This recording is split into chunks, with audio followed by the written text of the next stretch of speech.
Let's bring in our panel tonight. Alicia Krause is a conservative commentator and op-ed writer for the Washington Examiner.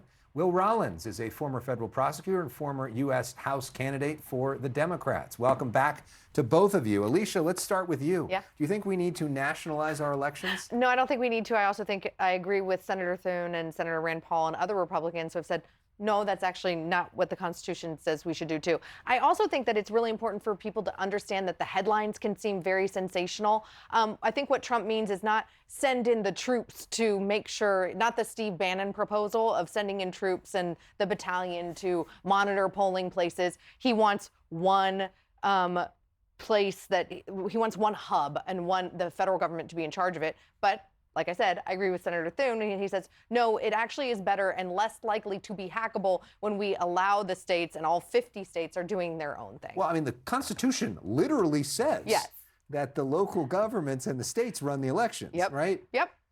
So, and the majority of Republicans agree with the Constitution on that. I would just remind the president. Okay, Will, your thoughts on all this? Yeah, I mean, I don't think any of us want to pay for that crap either, actually, right? I mean, and the Republicans used to be the party, I think, of small government, and expanding the federal government into a massive role in our elections just I don't think is the right decision here. And I think you're right that in terms of the politics for him, I don't think this plays well. I think most of the electorate's focused on cost of living issues still. But I do think that we saw recent polling this past week that 71% of Americans do agree with voter ID laws. Mm-hmm. So if it's a winning issue across the board, I don't know why the Democrats are pushing back on it so much.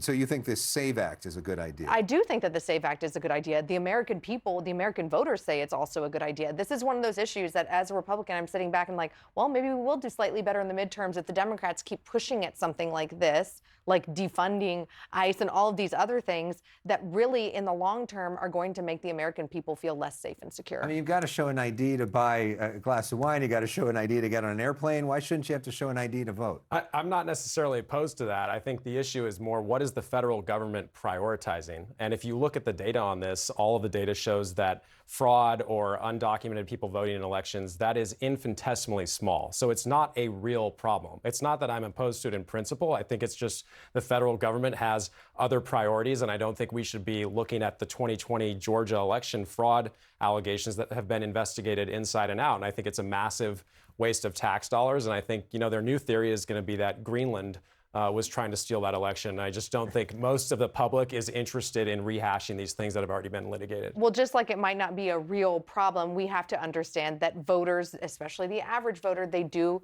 what is emotionally affecting them, how they feel in their day-to-day life, how they feel when they go to the poll and they're like, that's weird.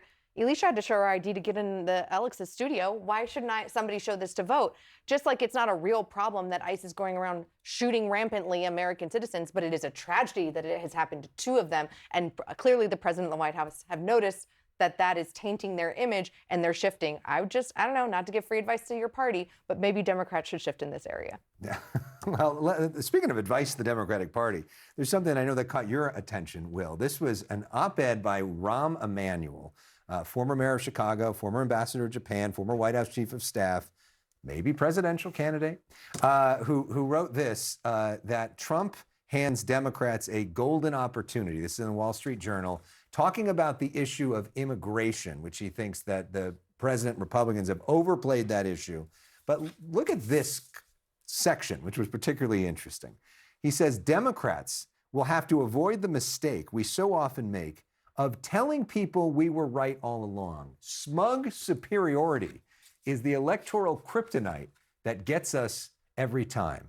Do you think that the Democrats are a little too smug and a little too superior, Will? Yes, I do. As somebody who lost 2 elections, I can tell you firsthand that that's a problem for our brand. And look, I think the point that Rahm was making, which I agree with, is we cannot placate the far left elements of our base. I think Alicia just made a version of this point too, with the way that the electorate feels about voter ID laws.